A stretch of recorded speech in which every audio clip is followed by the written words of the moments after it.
Hello everyone, welcome to episode 3 of the Rebound. My name is Connor Southwell and today we're going to be taking a look at probably the most exciting part of a preview that you can look at, which is recruitment. I'm delighted to be joined by Ram from MRKT Insights. I'm going to leave him to introduce himself, but essentially he is, how would you define yourself, I guess, Ram? It seems like rather than me give you a nice introduction, it's probably better for you to sum up exactly what you and your company does. Well, I am co-founder of a football data consultancy named MRKT Insights.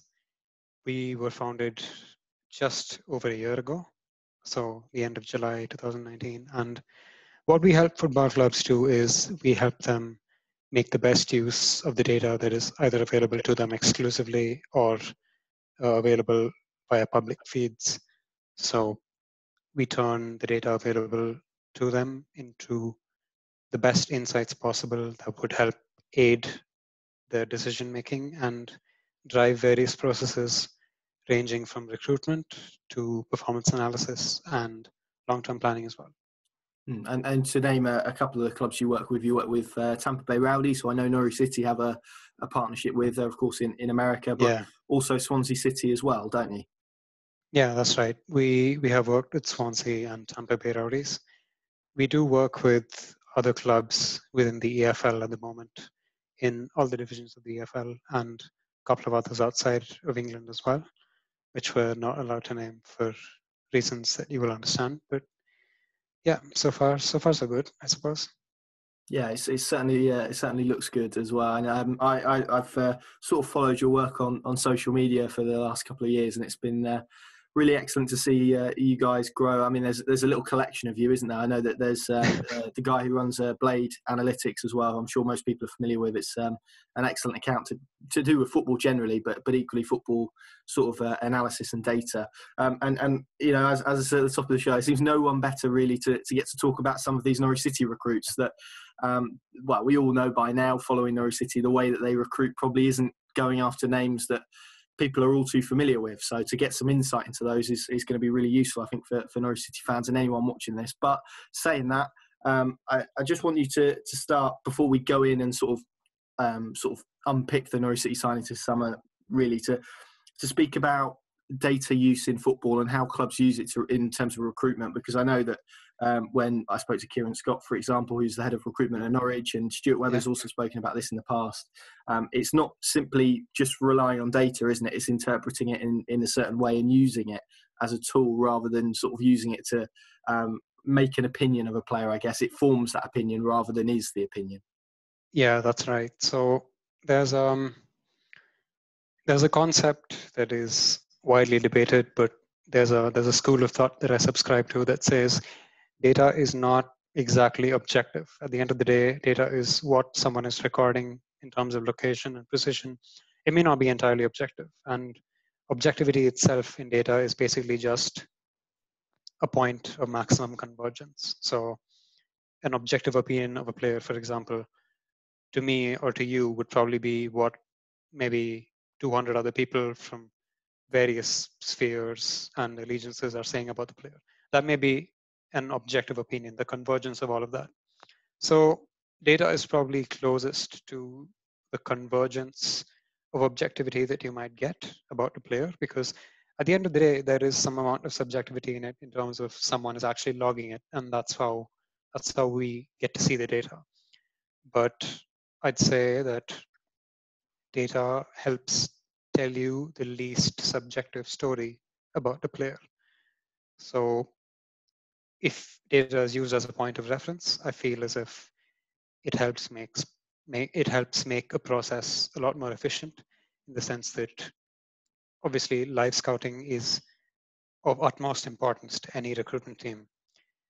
But in order to use and channel one's resources in the most efficient manner possible, it's always good to know which players are performing well in certain metrics that you're looking at, and then to perhaps divert your scouts to go to those games so that they kind of know whom they're supposed to be looking at. That's one angle of it.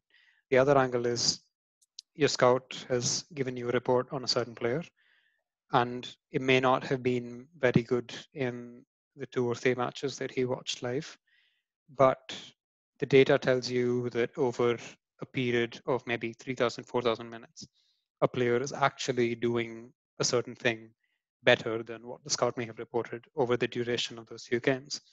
So then you might want to look further into that and maybe not be deterred by those few scouting reports. So I guess to put it simply, data helps cast the net on players a lot wider when it comes to recruitment. So that could be in terms of ruling out a player in terms of having watched him a few times and been unimpressed because maybe he was just underperforming in that stretch of games or in those circumstances. So it casts the net wider in terms of being able to assess a player's performance over a wider range of matches and conditions, because data comes from all of those games. And also in terms of leagues that you're looking at, because unless you have like an insanely large scouting network, then you're probably going to have to monitor a lot of leagues in terms of data. And then once you flagged up the interesting players, then send your scouts out to watch those games or those teams. So yeah, so data helps expand your range. It helps tell the least subjective story about the player. And it also helps gauge with more precision, perhaps, how well a player might fit your team's style of play. I mean, obviously, this is assessed with the eyes as well, because there are intangibles, lots of intangibles that you have to pick up. For example, data doesn't tell us much about how good a defender's positioning is, does it? It tells you how many tackles a defender's made, or clearances, interceptions, things like that. But then beyond the point, you need to watch and assess how a defender acquits his body shape in terms of a defensive duel or an aerial duel, and positioning, things like recovery runs. So obviously a lot of things need to be assessed by eye. So the marriage of that and data, insofar as what I've just described to you, is probably, it's literally the best way a recruitment department could be run. Yeah, I know that particularly around the signing of Emi Buendia, who obviously is a bit more well known now than he was before he came to Norwich City. That's very much something you say. He was on loan at I think a lower league team in the Spanish second tier, who were sort of on the cusp of relegation, and Norwich sort of located the fact, well, he was highlighted because of certain elements of his data was quite good, and then it was only then that Norwich sent out a scout to go and watch him a few times before deciding to sign him. That seems to be almost like a common theme in Norwich's recruitment. But I guess my wider question is that something that we're now seeing in football generally, or is that sort of only a few or a select handful of clubs, I guess, sort of adopting that approach? Because I know that I saw a quote from, I'm sure you've seen it as well, from Neil Warnock fairly recently about his analysts picking up certain players that perhaps he didn't agree with. And I'm sort of paraphrasing, but the quote's available somewhere. But is that something you're seeing more of, sort of teams combine the two in terms of sort of the conventional scouting, I guess, of actually going out and watching players and sort of the analytics and the data side of it? 100%. I think it's something that is going to be burgeoning in the coming few years, because once a team like Brentford and a team like Norwich has made some signings that may have been influenced by data at some stage of the decision-making process, and they've obviously had success. I mean, Brentford have had success in obviously turning players to profit and working very well within their means. Norwich have obviously gotten promoted and kept themselves in a financially good situation. So once there is, I mean, now that some sort of precedent has been established for using data and doing it well, obviously there's Liverpool at the highest level, but they are a club with absolutely massive means in terms of infrastructure and capability to hire staff and so on and so forth. But as far as I've observed from what I know about the way certain clubs at League One and League Two are working, I think there's definitely an upward trend in the use of data to flag up players. And I think it's only going to become more prominent. And I feel as if this might be further heightened by the situation surrounding COVID-19, because people may not be able to go out and watch players with the same freedom of movement that they had prior to COVID-19 because of restriction in terms of borders and changing situations in countries, so on and so forth. But what I'm saying is the need now is more than ever for all of these processes to be more streamlined, more efficient, and for clubs to get the best deals as they can. And domestically, obviously, now if people cannot go outside and recruit, and scout foreign leagues as extensively as they could before because of the situation of the world at the moment, that may mean that there is a greater demand overall for players within the English footballing pyramid. So, for example, a club like Lincoln City, who just went and signed a player from the Dutch second division based on, I think, 10 games of video and a very glowing data report, or so says Michael Appleton on Not the Top 20 podcast. I think you might see more clubs going out and doing something like that. They may not be as hard and fast on needing to watch a player live like 5 times, as opposed to having a really good data report and watching 10, 15 games on video thoroughly and having character references and such. But yeah, I think it's just going to be something that will keep growing in the industry in the coming years. And there are examples lower down the league as well. You look at Coventry City. I was just gushing over the recruitment again today when they signed Leo Skiri Ostigard from Brighton and Hove Albion.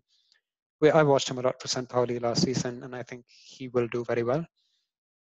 And there are other signings as well. Gustavo Homer, who came in from Breda in the Eredivisie, Hilsner, who came from the third division in Germany. I think they are clearly looking outside the usual scope that teams within the EFL look within, and I think that they play amazing football. And if they have success with these signings that they're bringing in, it's only going to be heightened. And heck, it doesn't even have to be someone from abroad. Someone like Michael Rose, you take a chance from someone who has amazing data in the Scottish Championship. He's obviously going to be a hot commodity in the EFL market in the next year or two. Dan Harvey, who just signed for MK Dons, that's someone to keep an eye on. So yes, data is going to help clubs in numerous ways, and I don't see why they would not at least bring data to be one of the points of convergence to contest a traditional opinion such as one carried by Neil Warnock. I mean, ultimately, if Neil Warnock decides to veto a player based on the fact that he doesn't like them within watching them for 5 minutes, so to quote him, that's fine. But then at least they've cast the net of players wider using data, and they've at least presented themselves with more options rather than just restricting themselves at an initial stage. If you catch my drift. So yes, there are lots of examples, and I feel as if it's only in League Two as well. There's Forest Green Rovers who sign players who have been doing very well on data. Plymouth just advertised for a data scientist job and have been working with 21st Club. That's been well documented. So keep an eye out, I suppose. The Coventry City reference there is really interesting because I think Chris Badland is involved in their recruitment team, and he actually moved across with Stuart Webber to Norwich initially before he took that Coventry job. So it's been quite interesting to see almost the parallels between the sort of types of players that they're bringing in and Norwich are bringing in. So that sort of leads me to Norwich quite nicely and sort of Stuart Webber. And I want to sort of, before we delve into this window in particular, just his signings at Norwich as an overview and sort of trends. We know the German market in particular has been one that they've shopped in quite heavily and found a lot of value in. For example, before he came to the club, I don't think they'd had a single German player, and now I couldn't count how many they've had. It's certainly much more. But we've seen it this window as well in terms of how wide they have cast the net. And even though there are a few sort of more domestic signings in there this window, it's been a little bit different in that regard. We're still seeing those players who, to me, come across as ones that have done very well in terms of data.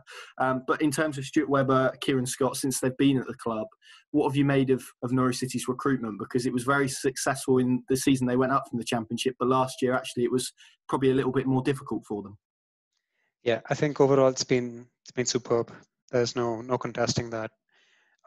Initially, when they came in, the signings that Norwich made in the wake of Daniel Farke's in the wake of his second season. So when Buendia and Hernandez and the likes came in, just generally, I noticed two clear trends, one of which was picking up players who did very well on data in, at the time, undervalued leagues, such as Buendia obviously was playing, albeit on loan, he was playing at a side struggling in the second division.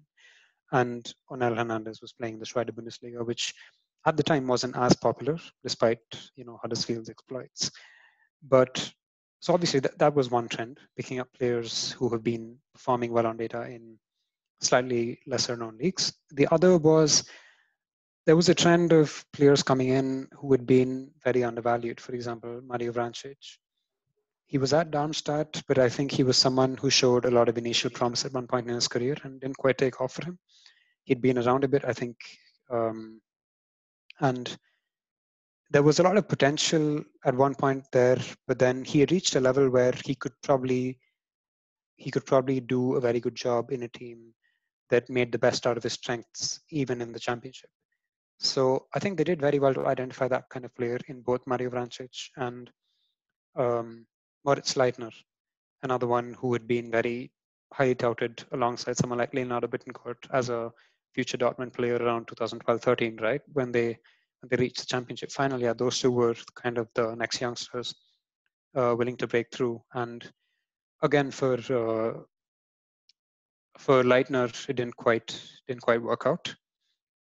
But as we found out, it took Daniel Farke and their identification to bring in an undervalued player and turn him into a really, really good championship player and someone who could maybe perform at the lower end of the Premier League as well. So identifying that niche of players who might not be the guys that everyone would be competing for and who have been performing well on data, I think they did really well to kind of carve out a niche for themselves that way. And they stuck to their principles, recruited a number of players on that principle, including Stiepermann, and they've all done very, very well, and including Timo Pukki, although as Lee Johnson said, I'm sure his agent was sending emails to every club in the championship, given Timo Pukki actually had a decent season the year before he joined Norwich. So that was probably less of a gamble, but yes. So I think identifying that type of player, and a huge part of the recruitment process is after identification, it's being able to take a risk on these players, right?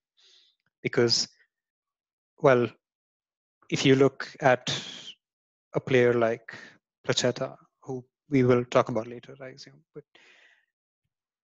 I look at a player like that who has shown a recent surge in form and kind of burst out onto the scene and totally has like 2 seasons of senior football in him, one of which came at a pretty low level, which is the second division of Polish football. And I mean, he's obviously different from someone who's kind of been around a bit like Leitner and Vrancic and Stiepermann, but at the end of the day, it boils down to, are you willing to take a risk on this player and weighing down the pros and cons effectively? And that's again something that Stuart Webber and his team proved to do very well from 2017 to 19 or whatever it was. So I think, yeah, I really rate the way they went about doing their business, and that in conjunction with giving the young players within the building a chance has obviously it's done wonders for the asset building at the club. So I don't really have a bad word to say about the recruitment. And I think last season, so when you talk about the Premier League recruitment, maybe people, I mean, I'm sure there would have been a lot of question marks given what there was a total spend of like, what, 5 million? Or, I mean, I'm not sure it was even that much because it was mostly just free transfers and loans, wasn't it? Patrick Roberts. The clear theme in last season's recruitment was players who hadn't been given a chance to prove themselves but had lots of talent or had shown it previously. Like Patrick Roberts obviously had stormers at Celtic, but then at Girona he was kind of stagnating a bit. And Josip Drmic hadn't played a full season of Bundesliga football since what, 2016, 15, something like that. But he had shown to be decent and serviceable at that level, so he was brought in to be second choice here. So the whole, I mean, obviously, Weber has said this numerous times, but the crux of their recruitment last season was to ensure that the club, well, can preserve themselves financially in the situation that they go back down, because they were kind of ahead of schedule in reaching the Premier League. So that way, I didn't take too much of a fault with their recruitment last summer. Maybe they could have been more ambitious, but then it could have easily not worked out. And they could have ended up like, when you go around to the Championship, you could either end up like Stoke, or you could end up like maybe West Brom, or maybe Norwich might end up this season, which is in a decent place. So yeah, last season was they were decent, decent purchases considering what they wanted to do. So bringing in someone like Sam Byram was probably smart business, right? Because if you have Sam Byram in the Championship, then he's probably going to do a very, very good job. So yeah, I thought that last season was kind of the free hit, and which was kind of also based on a base of self-preservation. And this summer's moves, which we will talk about, I suppose, are or have been very interesting. And yeah, there are a few themes there which we will get to. But on the whole, since your question was on Stuart Webber and his team's body of work, I think it's been very, very good. There's no reason to fault it at all, even considering the fact that they've been through relegation. Because ultimately, as he said in his recent interviews, the club is in a much better position than when he took over. And financially, they're doing okay. They don't have to sell their best players. If they do, it'll be on their terms. And they will have enough resources to re-strengthen the squad. So yeah, I have a lot of respect for the man and his team. That's interesting. I just want to pick up on something you gave in your answer before that, which was about risk and the risk element of recruitment, I guess, is the fact that we can probably put all of the successful all the examples of Norwich City recruitment on one hand, but equally there's been plenty that haven't worked. I mean, we could talk about Marley Watkins, a few others you could throw into that category. Heiser, I guess. Exactly, yeah. Heiser is another good example. Yeah, is that just part of the fact of the markets they're shopping in, that the fact that it is quite sort of low risk, high reward, I guess, in the way that they recruit and the way they look for players given their financial situation, not necessarily this summer, but certainly in the past, where they have had to shop in markets for players that probably don't command that much of a transfer fee. Yeah, always. And it's not to say that Schweizer Bundesliga is of a lower standard to the Championship. Like, I definitely don't think it's of a lower standard to the Championship. But a lot of what makes the transfer is, if you're buying a player from a slightly lower team in the Schweizer Bundesliga, which would be comparable to a slightly lower team in the Championship, is the added factor that comes with adjustment from the Schweizer Bundesliga or wherever to the Premier League, to the Championship. And the step up in intensity and physicality, and the fact that there are 46 games a season, plus cups to play, plus potentially playoffs. So it's grueling, it's intense, and it's physical. So not every player is going to be able to make that step up as seamlessly as success stories have. So to be able to assess that is not easy at all.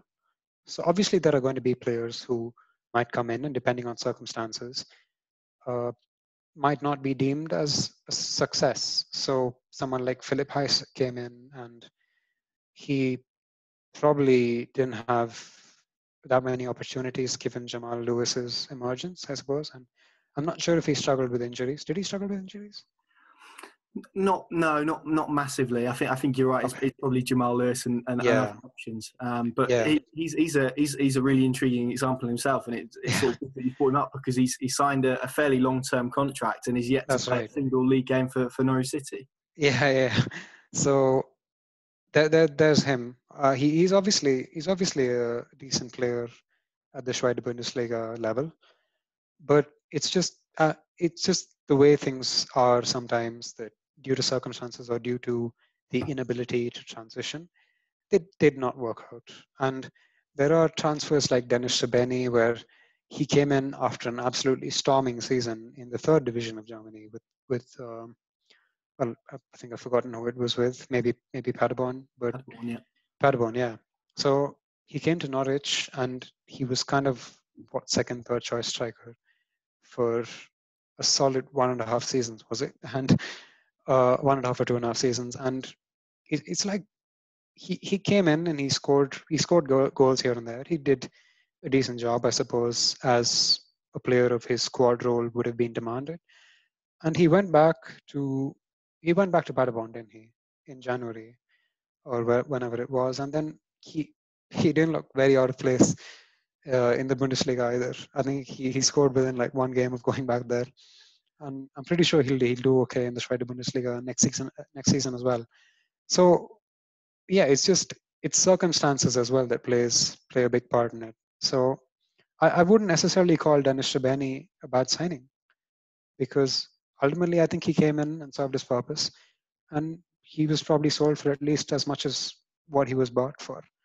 So that way it kind of worked out. And then overall, there are always going to be ones that don't work out so much. There are going to be ones that work out a lot. But yeah, when you weigh up the body of work, it's been really good. It's just part and parcel of how things are when you're recruiting a lot of players from foreign leagues.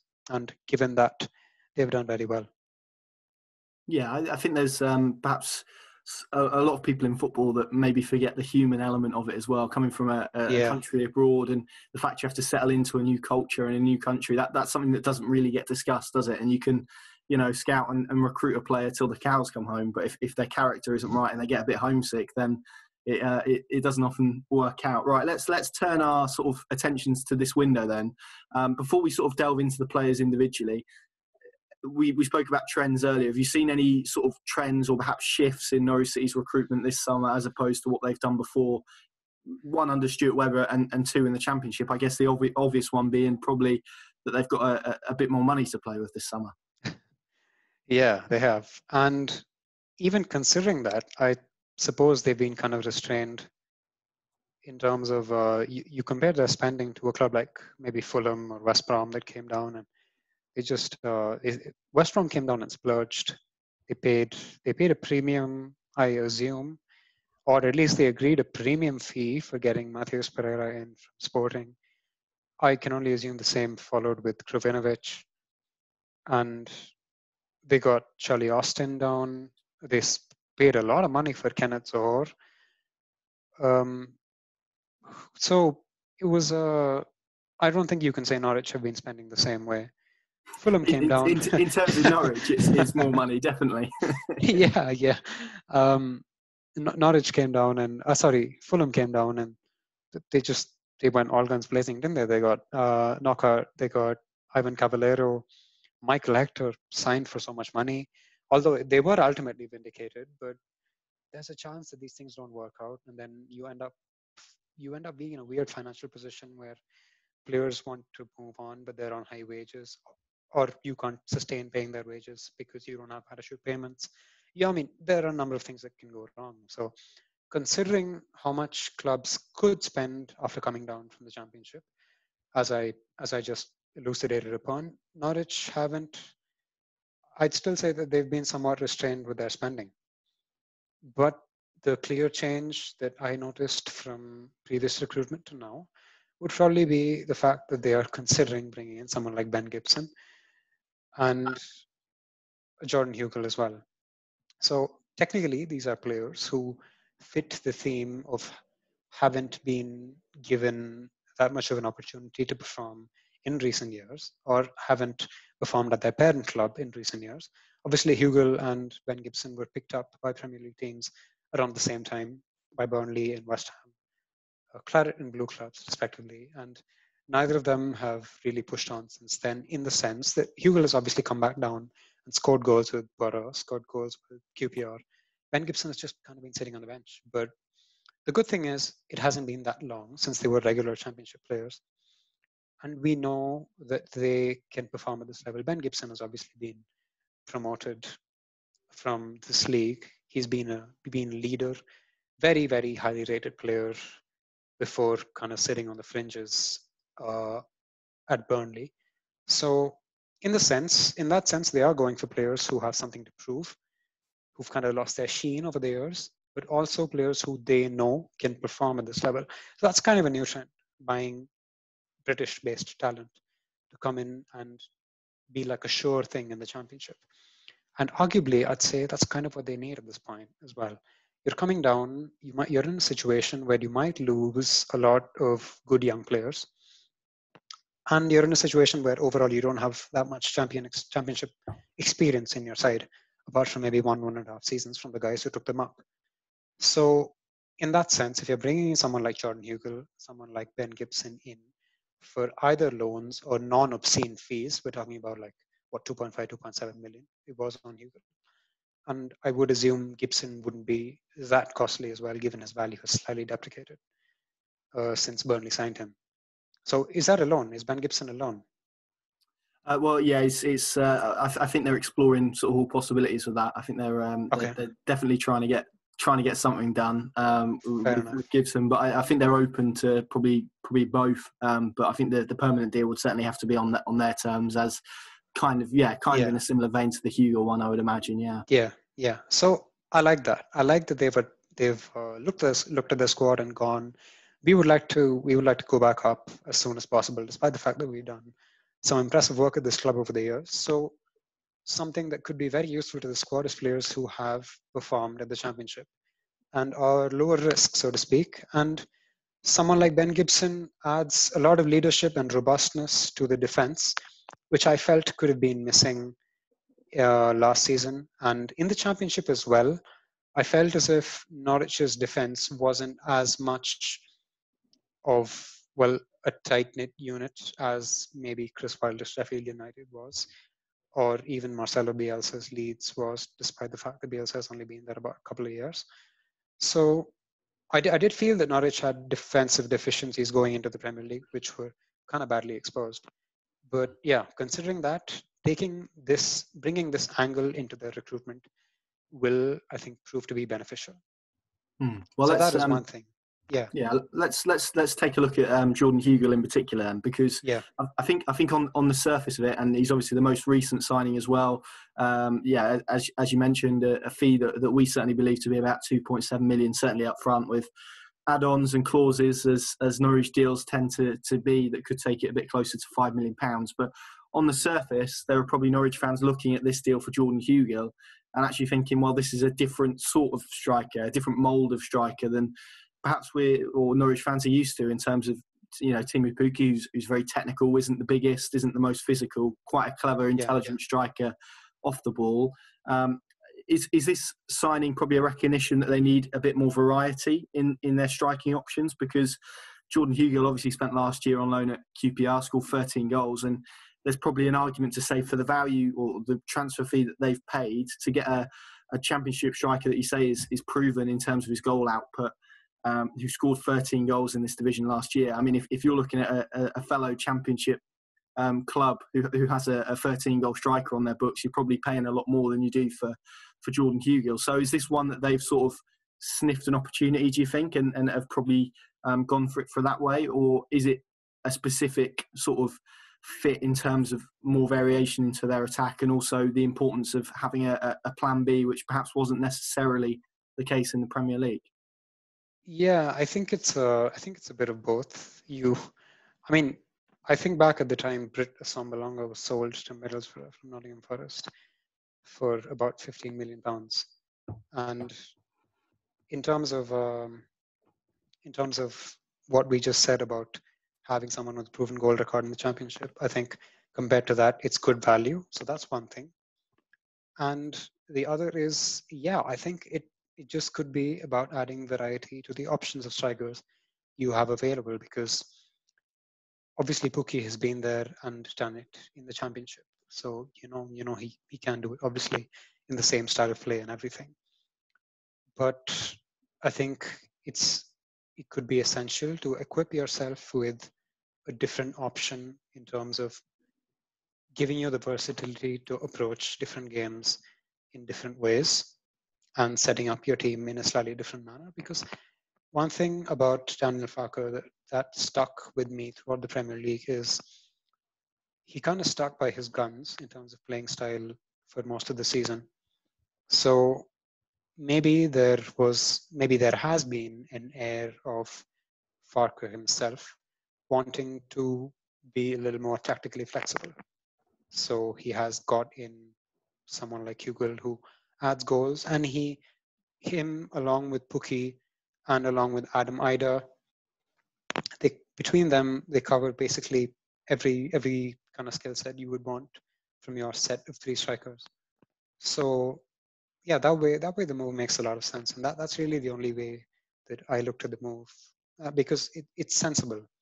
And he played in a QPR team that saw a decent amount of the ball last season. Let's not forget, because Mark Warburton's side was one that regularly housed a player like Barachi Eze and Ilias Chair, Yuan Barbe, Brian Manning, all players who need a lot of the ball, on whom ball progression or swift ball progression is of paramount importance, but also not aimlessly. So that kind of fits in with how Norwich want to play as well. So the fact that Hugill has played in a team like that and he has scored despite being the type of striker that he is, which is, by his own admission, he's a bit of a battering ram who's not someone who likes to see as much of the ball as Timo Pukki and use it in the same way as him.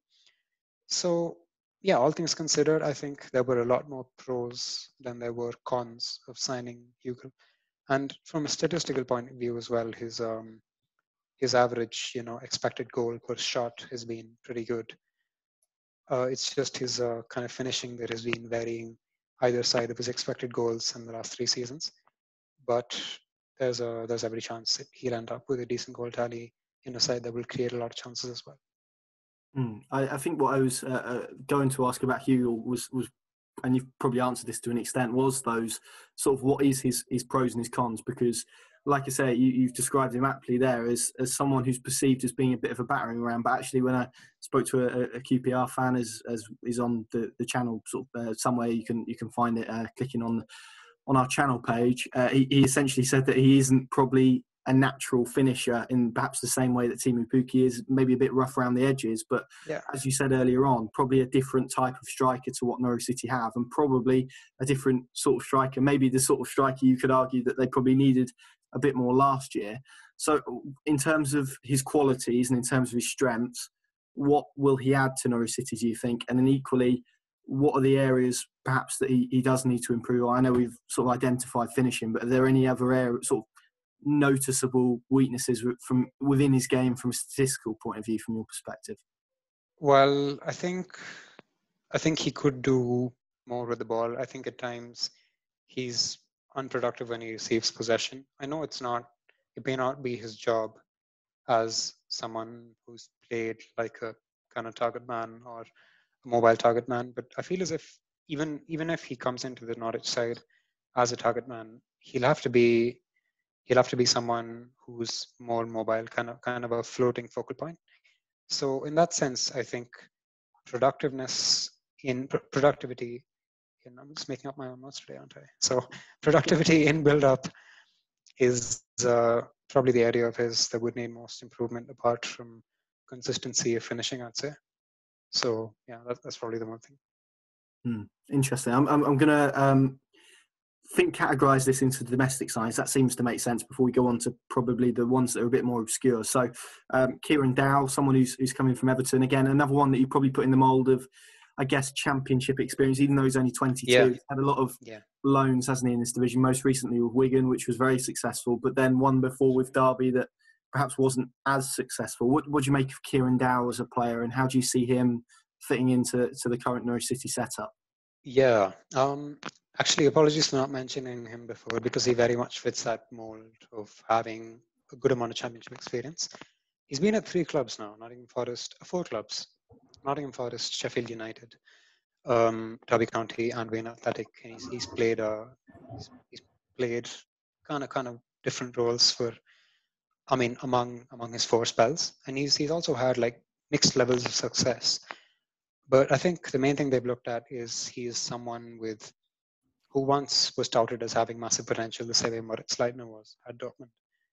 Because Dowell was very, very highly rated as part of that same group of players coming through, like John Joe Kenny. And he was doing very well for the English youth teams as well, along with like Calvert-Lewin and Tom Davis, Ademola Lookman, a bunch. But Dowell hasn't quite pushed on from there.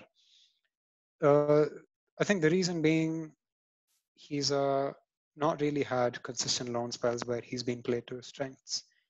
And I think that's something that he actually kind of got at Wigan, funnily enough, given the state they were in. So I think that he is kind of undervalued in the sense that his time is definitely up at Everton. His championship stock wasn't that high because he had a good half season at Wigan. He had like a good 6 months with Nottingham Forest in 2017 before kind of tailing off at the end of the season. And Derby and Sheffield United was like so. Derby didn't go very well. You can take it from me. But yes, I think Dowell would add a lot of technical prowess in terms of what he would add with his passing ability. This is something I've looked into with a slightly more advanced metric named expected threat as well. Something I've been looking at recently, which basically measures, basically rewards players for moving the ball into dangerous areas, regardless of what the recipient of these passes does with it. So basically, if a player passes into or dribbles into a dangerous area from which it is likely that a goal may be scored or an assist may be provided, Dowell ranks pretty highly on that in his times at Nottingham Forest and Wigan Athletic as well. So you're getting someone of a similar ball progression profile as maybe Stiepermann in terms of the fact that he can easily play in the middle of a front three, attacking band behind the striker, and he could kind of play a drifting role on the left, as I think Stiepermann has done in the past, which is slightly narrower, so kind of asymmetrical in terms of how you might set the front three up if there's someone like Hernandez or Prachata on the other side. But yeah, he's a very, very solid option that could, I think, greatly benefit in a side that sees as much of the ball as Norwich does and plays him to his strengths. So that way, I think it is an astute purchase, given it probably didn't cost that much either. Mm-hmm. So I rate that signing. I rate it because it's undervalued, and I don't necessarily see him starting every game, but I think he will make valuable contributions as and when he does. So at the very least, I think he will prove to be a reliable squad member in a season where, contributions from everyone are going to be quite important. This was a question I was going to ask you about, Kieran Dowell. You mentioned sort of his capability of playing as a number 10, that role behind the striker. There's been a sort of a little bit of scepticism as to perhaps where his best position is. Is it an 8? Is it a 10? It sounds from your perspective like you see it as a number 10. That's a sort of area of the pitch that Norwich City really struggled with last year with both Marco Stiepermann and Andre Duda when he came in on loan. Probably didn't contribute as Daniel Farke and as Norwich City would hope. Do you see Kieran Dowell offering a real sort of different alternative to those two players in that number 10 position? Yes, I suppose so. Although one would argue that Marco Stiepermann was actually quite good at championship level. It's just, I feel like he really struggled with the step up to the Premier League due to whatever reason. But I think coming back down, if Marco Stiepermann is kept around, which it seems like he will be, you automatically have a pretty good option to play there. Or someone who could switch, kind of play like a fluid role, switching between that and the left. So I think between him and Dowell, and probably Sinani as well, you have a group of players who could, again, cover a range of skills at number 10 that could prove to be quite useful. So yes, I do agree with you in the sense that I think Dowell's best position is as a 10. So I think it will be between him and Stiepermann to take that position by the reins. Interesting. I'll ask you now about Ollie Skipp, of course, on loan from Spurs. Very highly rated midfielder, England under-21 international, was sort of on the cusp of the Spurs first team squad. Jose Mourinho has described him as a future Tottenham captain.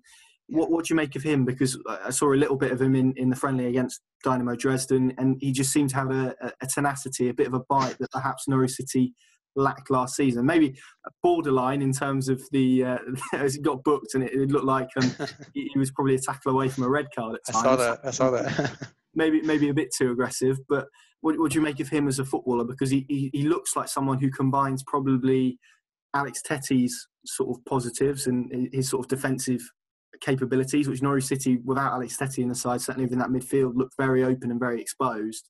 With perhaps someone like, I don't know, Tom Tribal off the top of my head, who's probably a bit more progressive in terms of passing. He seems to sort of combine the two. But like I said, I've only seen him for 45 minutes, so I might be sort of going a bit too big on him. But I'm sure you can probably provide a better analysis in terms of his statistical game and what he's like as a player.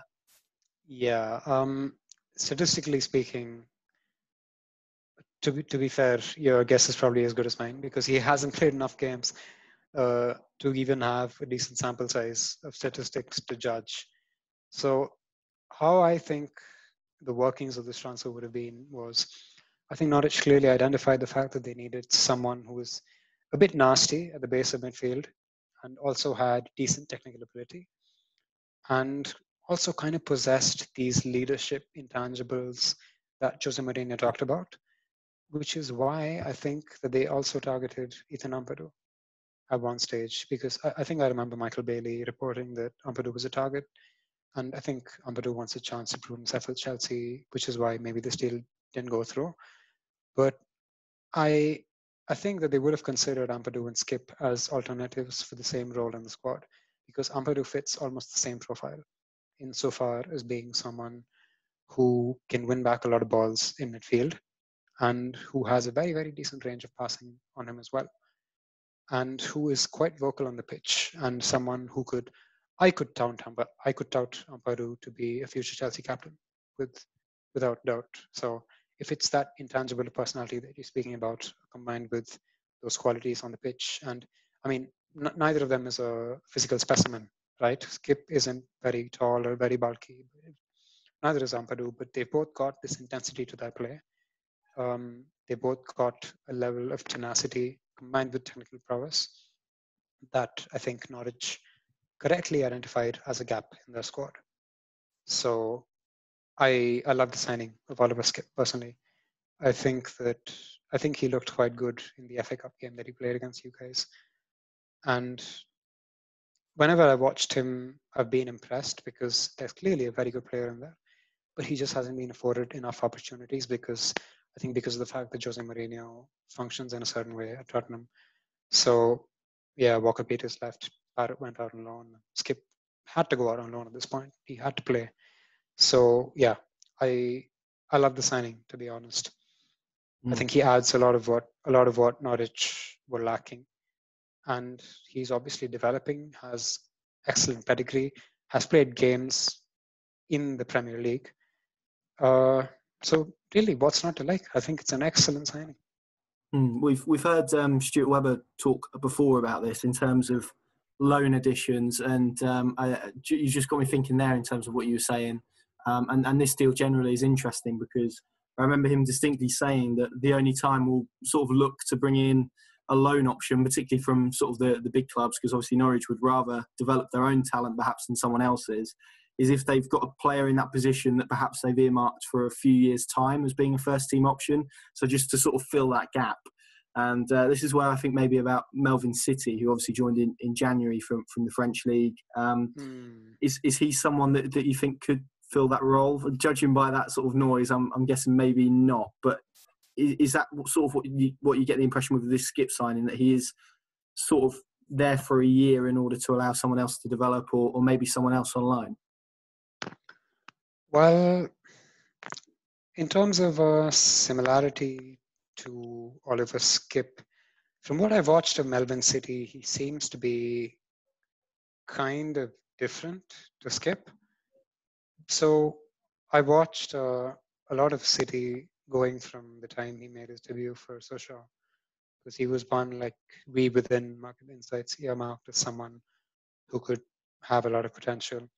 So that was a kind of difficult one to assess, because City kind of he drifted in and out of games. He didn't assert himself the same way as Skipp did, or Skipp does, and he seemed of someone who was active off the ball in that sense, or could maybe show more, or perhaps showed more prowess in carrying the ball and playing more of a direct game than Skipp. So I'm not sure that they are players of the same mold.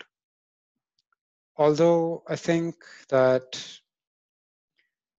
if City were to work on certain aspects of his game, if, for example, in the next season, if he were loaned out, because I'd be surprised if he played a role at Norwich this season. If he were loaned out, he played for a team with slightly more of the ball, learned to assert himself a little more, and then maybe yes, it makes sense that he is the one that they are kind of grooming for that role, because I think physically he has the capabilities.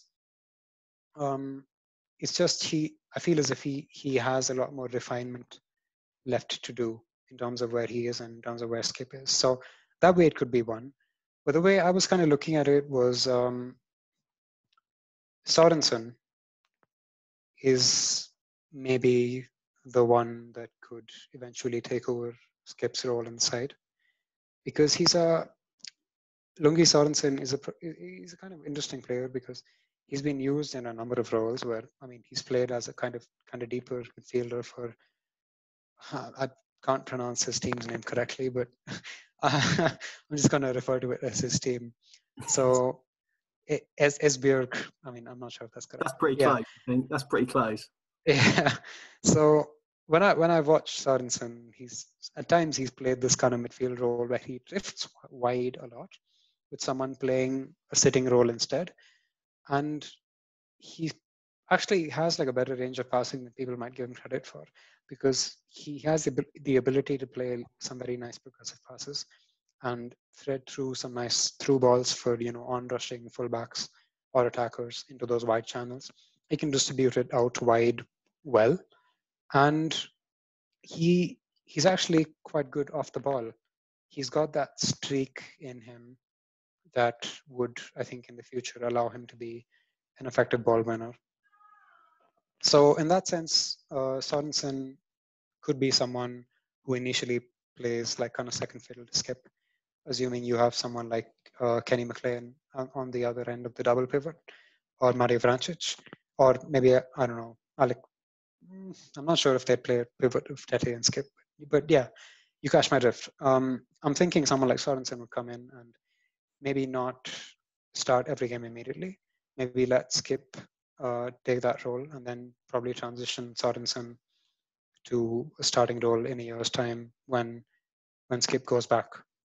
So that's kind of the way I see it. That's interesting. It seems like an apt time to sort of move on to the foreign recruits, I guess, the exports from abroad that perhaps Norwich fans and Norwich fans won't be as familiar with. We've sort of touched upon Sorensen there, so I think we'll probably leave him for now. But Prachata Poeta, which is a name that I've desperately been practicing. I think that's how you pronounce it. I think I'm getting a little bit better. But obviously, left winger from the Polish First Division. That screams a Stuart Webber signing for Norwich City fans who have seen perhaps talent come in from abroad. What do you make of him? Because the reports that we sort of had from Poland is someone that's very, very quick, which again is maybe beyond Donel Hernandez, something that Norwich City have really lacked in their attack. But combined with the signing of Hugill, does that suggest that Norwich City might go for perhaps more conventional wingers as opposed to sort of these inverted sort of number 10s that they've been playing sort of in Buendia and Cantwell? Do you see that now being an option, or again, are we talking about variation in the same way we were with Hugill? Well, I think Prachata is not the same. He's not the same type of player as Emi Buendia, in the sense that I think Buendia likes to see a lot more of the ball, and he kind of likes. I mean, I would say Buendia is probably more proficient in building up moves, but where I'd see Prachata's main difference in that is he is more of a direct attacker, so to speak. So he's I haven't watched him and found him to be one for much ball retention. So I've seen him make some neat combinations with his right back in terms of, one touch give and goes. But largely I see him as someone who tries to penetrate into the final third in a very direct manner most of the time. So his kind of ball usage was quite high in Poland. So he doesn't necessarily have to see a lot of the ball, but when he does see the ball, he will try to be as best a direct attacking threat as he can. And obviously, certain physical capabilities that he has. Obviously, I'm talking about his pace, and he has a strong running capability. So I would liken that most to maybe Onel Hernandez. With I'd see Onel Hernandez as slightly less direct than Prachata, but the most comparable option to what Norwich City have in their squad. So Prachata adds a lot of running from deep as well as in behind. Lovely pace, strong runner. He's got a decent physical profile in the sense that he's not very tall or anything, but in terms of build and athleticism and the general intensity of play that we talked about, I think he would fit the bill. Maybe if not initially over the course of the season, he might need a bedding in period. But yes, in terms of general physical traits, I think they have done well to identify a player who could transition to the championship, and he would probably provide a different option from Buendia. So probably you have Hernandez and Prachata as a type of attacker in your front three. Then you have Dowell and you have Buendia and you have Stiepermann. Obviously Buendia is slightly different from Dowell and Stiepermann, but loosely you got what I'm talking about. So as someone to bring on late in games to start out with, I think Prachata is probably a brilliant option. I like the fact that he has really good shape on his deliveries as well. And for someone who is said to be a left-footed player, he has pretty decent delivery with his right foot as well. He doesn't just use his right foot to get on the bus. So I like that a lot about him. So yeah, he offers goal threat, offers a lot of direct penetration into the final third. So yeah, I like the signing for a lot of reasons. But the funny thing with Prachata is he wasn't a statistical standout for large parts of the season. Because, I mean, trust me, we were monitoring extra class of data for like every week of the season. And Prachata wasn't the obvious one to really take a hold of until maybe late February or definitely until 2020, because his goal return absolutely skyrocketed after February and after lockdown. So it is good to know that Norwich were monitoring the market very, very closely, because yeah, his data was brilliant in the one season he spent in the second division of Poland. But when he made that step up to the first division, his data was it was okay. It was decent considering he was playing for not one of the top teams, and he was doing all right. But it didn't strike me as a signing that Norwich City would make. But yeah, I think he does have the potential to kind of bed in and become an effective player over the course of the season. That's really interesting. And now I want to come on to the one that I certainly find the most interesting, because I think it's been interesting just how little sort of everyone knows or how little they know of him, which is Darren Dowell. Now he was obviously playing in the Luxembourg division, wasn't he? First division for FC Dudelange. It's as obscure as they come, I think, this one. Free transfer, someone who I think Stuart Webber has talked about in terms of how his performances in the Europa League and them identifying that particular set of data as being quite impressive and transferable to the Championship. What do you make of Darren Dowell? And equally, where do you think he's best suited to being on the pitch? Because we've seen him in the opening sort of few friendlies play on the wing, play as a striker. Where for you do you think he fits in? Well, Sinani is a very interesting one, because for one, there is no data available on Luxembourg. Maybe there's like something on Instat, but on Wisecout, which is what we use and a lot of people use, there was no data on the Luxembourg league, and I'm sure that even if there were, he would have looked like Lionel Messi of Luxembourg, because his return in that league is absolutely insane, and I think he was playing for probably the best team in the league as well. But his Europa League data is actually very decent. And he's a player that we as a company looked at around maybe November, December-ish, after Dudelangs had played their Europa League group games. And I think, I mean, don't get me wrong, is Norwich obviously did a really good job to identify him and take a chance on a player like that. But it was kind of I feel as if it was a kind of Pookie-ish situation where the agent was doing a job of notifying a lot of clubs in the championship about his availability and the fact that he's played in the Europa League. I mean, it's not really that much of a reach, because it's just the way it works with agents. Because when a player is available like that and has done well in the Europa League, he is going to be shopped around to probably every team in the championship, or at least been made aware of. But the fact of the matter is, not all of them are going to look into him as deeply as Norwich have done.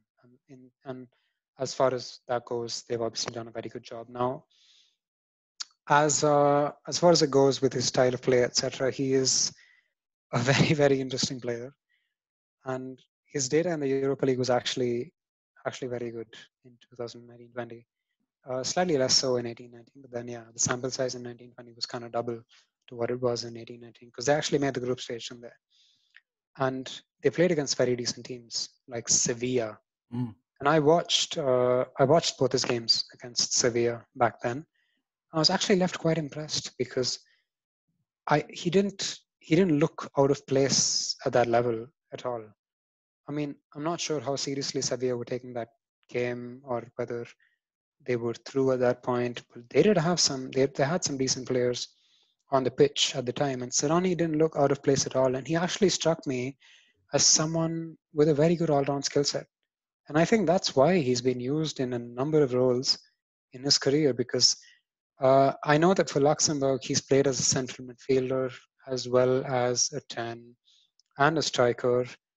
And as you said, for Norwich, he's been used on either wing as well.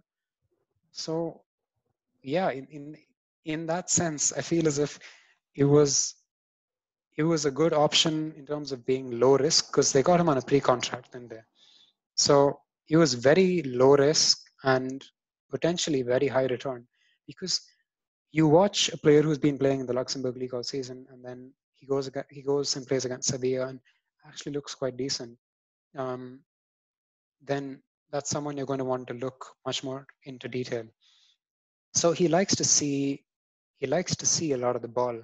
So he averaged almost 40 passes a game in the Europa League, and playing against, well, apart from qualifiers, playing against mostly superior sides, that's probably not a very common thing, right? Especially for someone who's playing as a 10/striker. So he's someone who I watched drop deep a lot to get the ball when he was playing these two games against Sevilla. He liked to have the ball. He would easily drop into wide channels, drop deeper towards the half line almost, and actually has a very decent range of passing as well, which is why he's been played as a midfielder for his country here, or probably Dudelange as well.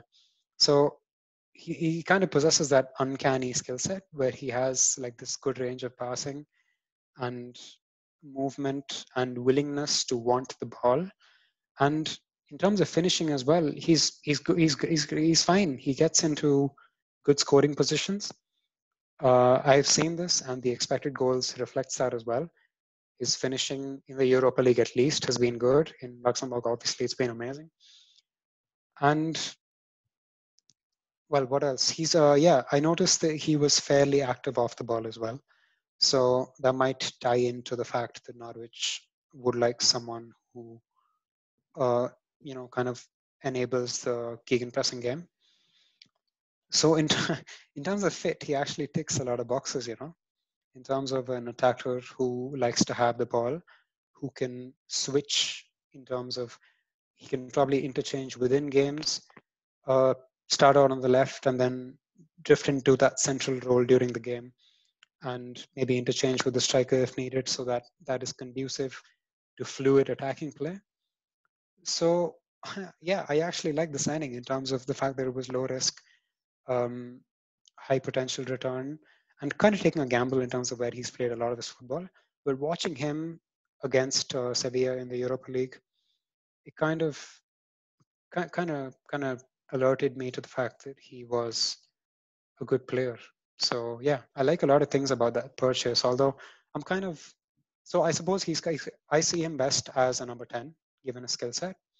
So that kind of makes me think about where Norwich see Stiepermann playing overall, or how much they see Sinani playing overall. Because you've kind of got three players, excluding Buendia, you've kind of got three players who can fill the number 10 role quite easily. So that's Stiepermann, Dowell, and Sinani. So I'm not quite sure how they might address that problem. I'm thinking they might have Sinani and Dowell as the two predominant 10 options. Or maybe Sinani is more of a general purpose guy who drifts among all three options and is not really designated to any one of them. So yeah, that's kind of interesting and kind of hard to predict. But yeah, there are a lot of things I like about the signing. That's fascinating. That's probably the most insight I've been able to get on Sinani, actually, because as you said, it's fascinating that I certainly didn't know that there was no data available for Luxembourg. So that's that makes it even more intriguing. I think that signing. Just finally, then, before we let you go, because I'm aware of taking up quite a lot of your time.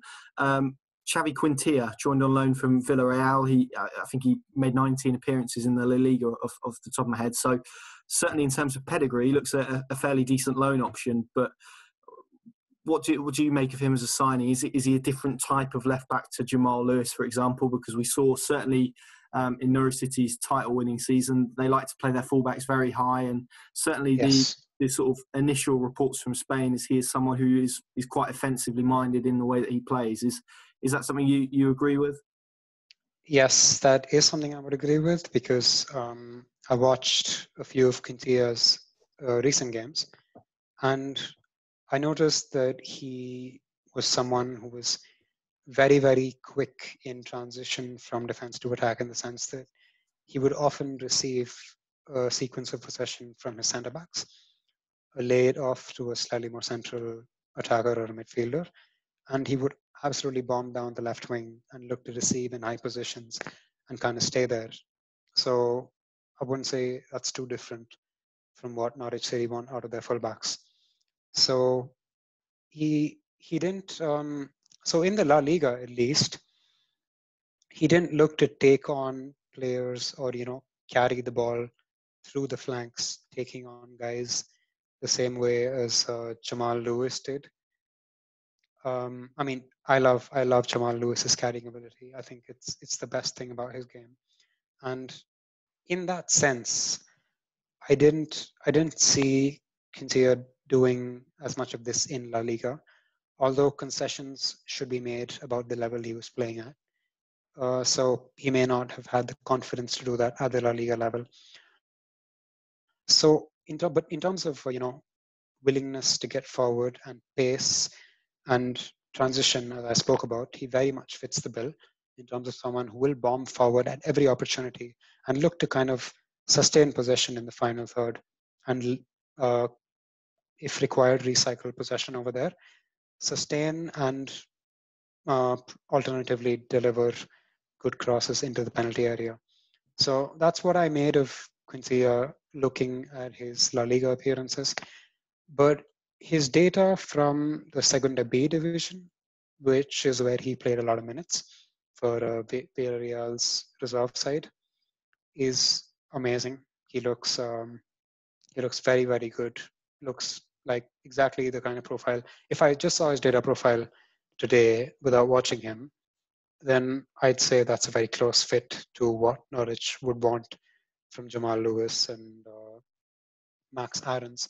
Although I will say that he did carry the ball a lot in his time in Segunda B, but he didn't take on many people one-on-one the way Jamal Lewis would do. So I think maybe just maybe Norwich might be looking to place more of an emphasis on threat added in attack via ball progression in passing as well. Because when I think back to Max Aaron's and Jamal Lewis's seasons in the championship where they broke out, most of their dangerous attacking play came via them carrying the ball into dangerous attacking areas. And this is something that is checked out by the statistics as well. So they added a lot more threat to Norwich's attacks in 2018-19 via carrying. It was statistically one of the best seasons any fullback has had in the championship, in terms of adding threat to attacks via carrying the ball, via dribbling. So in terms of that, but on the other hand, there wasn't that much emphasis on them adding threat via, forward progressive passing.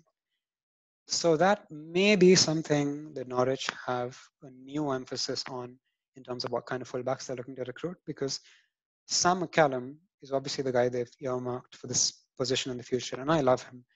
Amazing left back. I think he would have stepped up to the championship at like January, beginning of the year. I think he's very good, and he's someone who is obviously athletic and a good carrier of the ball. But McCallum, again, is someone who added more threat to attacks via passing than carrying. So in that sense, McCallum was slightly different from Lewis. He also played in a system that required more threat via passing, which is something reflected in Coventry today as well. But yeah, Quintilla is not.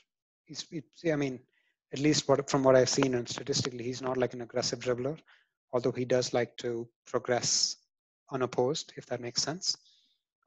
And yeah, so in that sense, that's where the differences would lie between him and Jamal Lewis.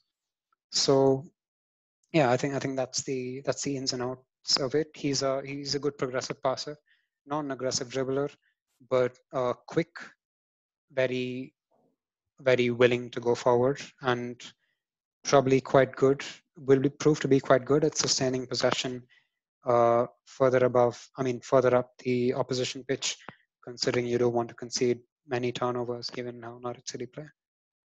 Ram, it's been an absolutely fascinating hour or so of chat. I really appreciate your time and your insight. It's been really interesting to sort of get the lowdown and some really good analysis on Norwich City's new recruits. So thank you very much for joining me. Thank you very much for watching and listening. If you are listening to this as a podcast, if you could leave us a review and subscribe to the pod as well, that would be much appreciated. And if you're watching this on YouTube, then make sure you like the video if you enjoyed it, and also subscribe to the channel. I'll leave all of Ram's links in the description below, and you can check out his brilliant Twitter profile, and I'll leave a link to his website as well, because they certainly do some great work. Ram, thank you very much. Thank you all very much. Stay safe. Pleasure. And we'll see you all again very, very soon. Thank you. All right. See ya.